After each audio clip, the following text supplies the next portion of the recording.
मार्ड अपनी white moonlight के साथ वक्त गुजरने के बाद घर आया जैसे कुछ हुआ ही ना हो। लेकिन जैसे ही उसने दरवाजा खोला वो हैरान रह गया। जो घर कभी मोहब्बत और गर्मी से भरा होता था अब बिल्कुल खाली और सन्नाटा था। दीवार और टेबल पर लगी दोनों की तस्वीरें भी गायब हो चुकी थी। सिर्फ तस्वीरें ही नहीं बल्कि पूरा ड्राइंग रूम का फर्नीचर भी उठ गया था। हर कोने में एक अजीब खामोशी थी जो उसे बेचैन कर रही थी। वो पगाल की तरह हर जगह उसका नाम पुकारता रहा लेकिन यूं सिर्फ नाउमीदी मिली। तभी उसकी नजर टेबल पर रखे एक गिफ्ट बॉक्स पर पड़ी। यही गिफ्ट जो उसकी गर्लफ्रेंड ने उसे 7 दिन पहले दिया था। कनपाती हुई हाथों से उसने बॉक्स खोला। अंदर एक फोन रखा था। फोन चला तो उसकी गर्लफ्रेंड का वीडियो सामने आया और उसके अल्फाज उसके दिल को चीर गए। तब उसे समझ आया कि उसकी गर्लफ्रेंड का सुनना तो पहले ही वापस आ चुका था। उसने सब कुछ सुना था। जो बातें उसने अपने दोस्तों के साथ की थी अब वो सब उसके दिल पर एक पहाड़ की तरह टूट कर गिर गई। अब उसे एहसास हुआ कि उसकी गर्लफ्रेंड कितनी खास थी लेकिन सब कुछ खत्म हो चुका था। वो उसे छोड़कर जा चुकी थी और अपने पेरेंट्स के अरेंज मैरिज के लिए फ्लाइट ले चुकी थी।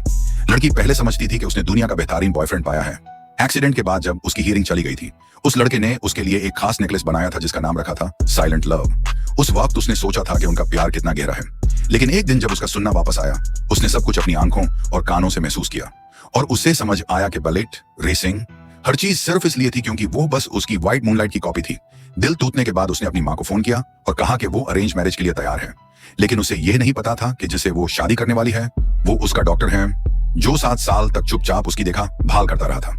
दूसरी तरफ उसका सो कॉल्ड बॉयफ्रेंड अपने दोस्तों के साथ बैठकर बेशरामी से अपनी व्हाइट मूनलाइट की मोहब्बत के बारे में बातें कर रहा था। और उस लड़की ने सब कुछ समझ लिया। सबको पहले ही उस अफेयर का पता था। सिर्फ वो ही बेवकूफ थी जो अंधेरे में जीती रही। उसने यह भी देखा कि जब भी वो कोई परफॉर्मेंस देखने जाता उसकी नजर डांस पर नहीं बल्कि स्टेज पर खड़ी उस लड़की पर होती थी, उसकी व्हाइट मूनलाइट।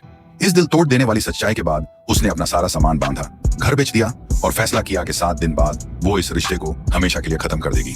अब आगे क्या होगा पता करने के लिए वीडियो को लाइक जरूर करें।